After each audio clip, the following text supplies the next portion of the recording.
അപ്പം മക്കളെ, ഇന്നത്തെ നമ്മുടെ ഊണ് പൊതിച്ചോറാണ് കേട്ടോ. കുറേ നാളുകൊണ്ട് വിചാരിക്കുന്ന ഒരു പൊതിച്ചോറുണ്ടാക്കണം. അപ്പോൾ ഇന്നൊരു അവസരം കിട്ടി. നമ്മുടെ സ്കൂളിൽ ഇന്ന് ക്യാമ്പുണ്ട് കുട്ടികൾക്ക്. അപ്പോൾ അവർക്ക് 2 പൊതി കൊടുക്കണമെന്ന് പറഞ്ഞു. അങ്ങനെ അവർക്ക് 2 പൊതി കൊടുത്തു. അപ്പോൾ നമ്മൾ 3 പൊതി എടുത്തു കണ്ടോ. അപ്പോൾ വാ മക്കളെ, നമുക്ക് ചോറ് കഴിക്കാം. എല്ലാവരും ഓടിയോ. ഇത് പാറുവിൻ്റെ പൊതിച്ചോറ്, ഇത് എൻ്റെ പൊതി, ഇത് അച്ഛൻ്റെ പൊതി. പാറുവിൻ്റെ പൊതി ഉണ്ടിരിക്കട്ടെ, എൻ്റെ പൊതി ഉണ്ടിരിക്കട്ടെ.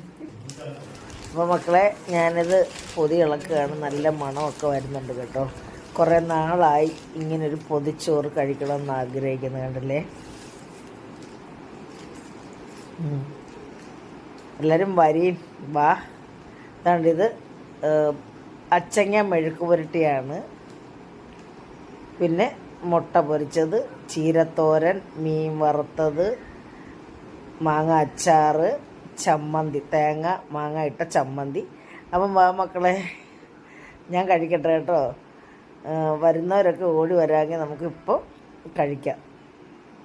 അപ്പോൾ എല്ലാവരും സുഖമായിട്ടൊക്കെ ഇരിക്കുന്നു. അപ്പോൾ എല്ലാവരും സുഖമായിട്ടിരിക്കുന്നു വിശ്വസിക്കുന്നു. മഴയും ഒരു ചൂടും തണുപ്പും ആവിയും ഒക്കെ കൂടെ കലർന്ന ഒരു കാലാവസ്ഥ അല്ലയോ. എല്ലാവർക്കും രോഗം വരുന്ന ഒരു അവസ്ഥയാണിത്.